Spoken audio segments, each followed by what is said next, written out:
So this is the Parkside pillar drill that I purchased from Lidl's a few months back. Having used it quite a few times over those few months, I feel that I'm in a position now to give you an honest review based on my experiences using it. So a safety feature required of any good power tool drill is a working stop button. As you can see, the emergency stop button on this works instantly. My brother-in-law did buy one of these pillar drills, and the stop button assembly actually fell off and fell apart the first time he used it. This is due to a manufacturing issue where they hadn't actually drilled any holes to secure it in position. You can easily adjust the height of the pillar drill's table by adjusting this handle. Turning it anti-clockwise will enable the table to be able to move up and down to the required drilling height. Turning it clockwise will retighten it into position. To remove or replace the drill bit is a simple and easy operation. Simply flick up the drilling guard, grab hold of your chuck key, which is stored on the side of the drill,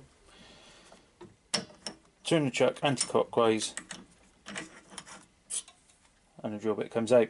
To put it back in position, you insert it into the chuck drills, turn the chuck clockwise and then tighten each hole with the chuck key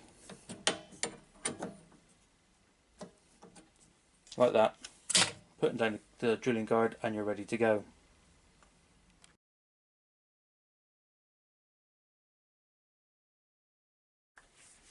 This drill also comes with a user manual in which it tells you the ideal speeds to set the belts to for the various types of material you want to cut. It comes with a 3-year warranty, and there is a list of part numbers in the user manual should you break anything and wish to replace it.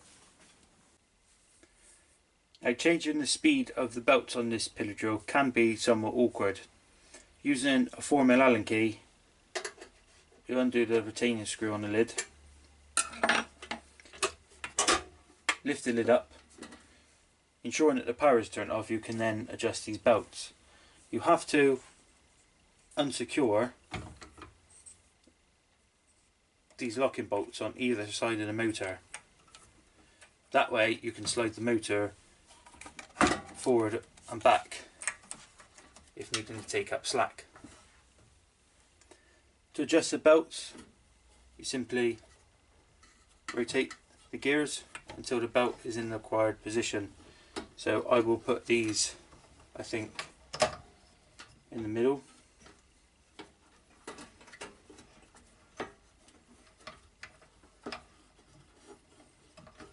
Ensuring that the belts are now straight. This is where I have to pull the motor back to take out the slack. This is the bit that I find tricky.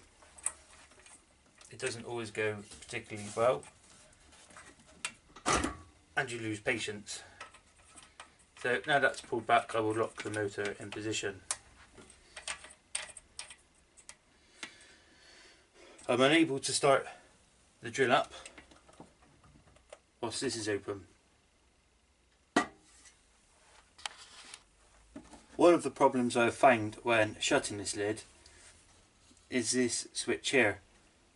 It goes into a plunger switch on the base of the belt guard. It doesn't line up very well, so when closing the lid you have to ensure that you pull the lid to one side to make sure this lines up.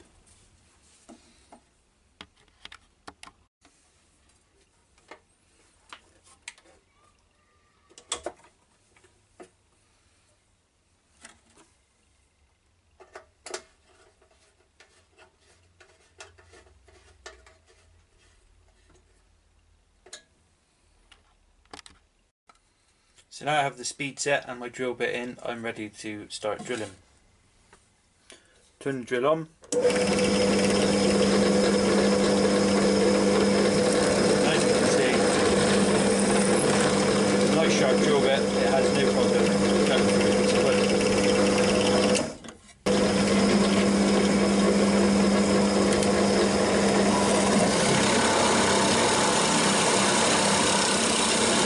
even with this blunt forcing a bit, I have found the results of this drill to be extremely good.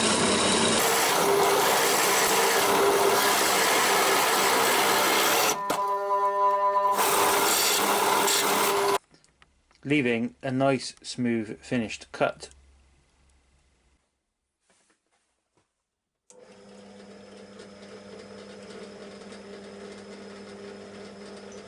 This is a 5mm drill bit cutting through a 10mm piece of aluminium bar. You can just see how easy it's getting through it.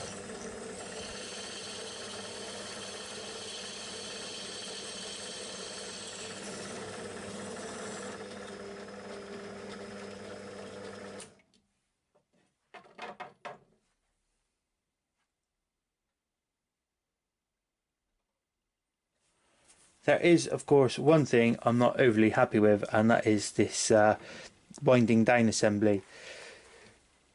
The handles aren't the thickest, and you have quite a bit of play in them.